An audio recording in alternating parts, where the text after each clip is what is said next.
Welcome to Great Day Radio's Unmuted Podcast, the show where we refuse to sip the polite tea while the internet burns. I'm your host, DJ Mikey D, and today we are ripping into one of the most cowardly performative behaviors on social media, flagging people not because they broke the rules, but because you didn't like their opinion. Yes, that petty, passive-aggressive move where disagreement is replaced by the nuclear option: report, remove, censor.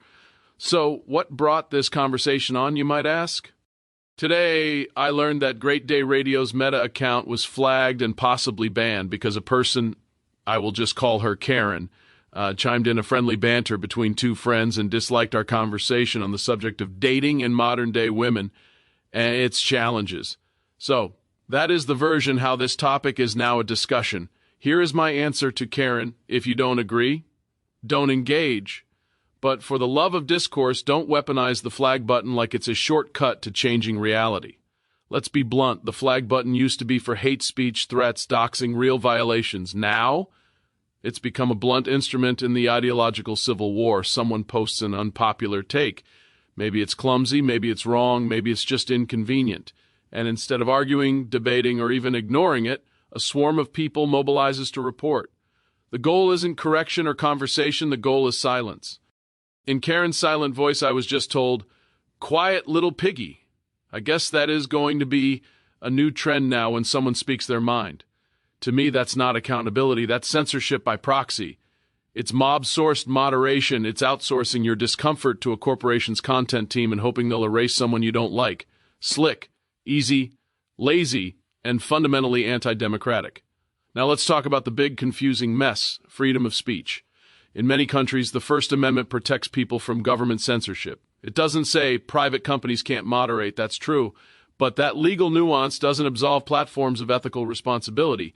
If we treat social platforms like the modern public square, then their editorial choices have enormous social consequences. The problem, freedom of speech, is being hollowed out. It's not the government yanking voices. It's corporate algorithms and community standards that are applied inconsistently, often under pressure from mass flagging campaigns. The result, a chilling effect. People stop sharing, dissenting voices shrink, and a curated narrative replaces messy public debate. What actually happens when a viewpoint doesn't fit the narrative?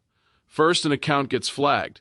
Then automated moderation systems, trained on imperfect data and rigid rules, often take the fastest route, remove the content, suspend the account, or slap a warning label. Human reviewers? Overworked, rushed, and susceptible to bias. Appeals? Slow, opaque, and rarely restorative. So the people who disagree don't have to argue. They just press report and let the machines and bureaucrats do the heavy lifting. That's not just unfair to the person flagged. It's dangerous for the public sphere. You don't get healthy disagreement when dissenters are systematically muted. Here's the real cost. When social media policing becomes a tactic, our conversations get softer, flatter, and increasingly polarized. People self-censor.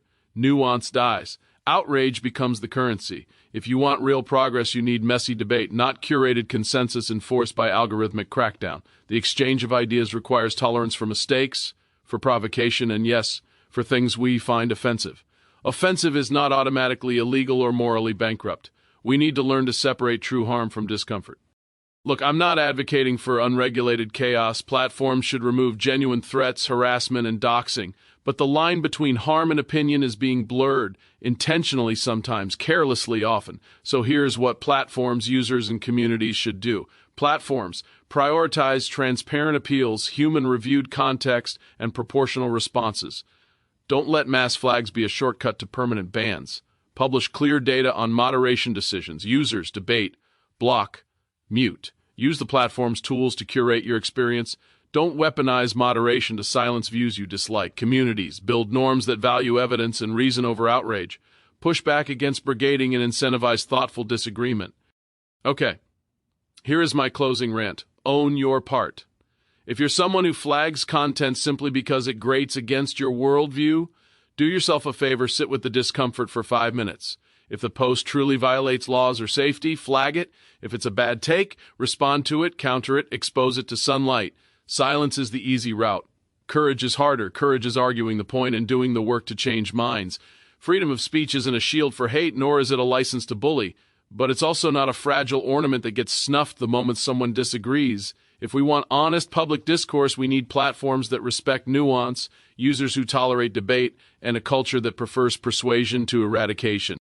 That's it for this episode of Rant Status Released. If you enjoyed the blow off, steam, share it, argue with it, or tell me why I'm wrong. Just don't press the flag button because you don't like my tone. I'm DJ Mikey D. This was the Unmuted Podcast on GreatDayRadio.com. Stay locked in for the next episode. Louder, wilder, and unflagged.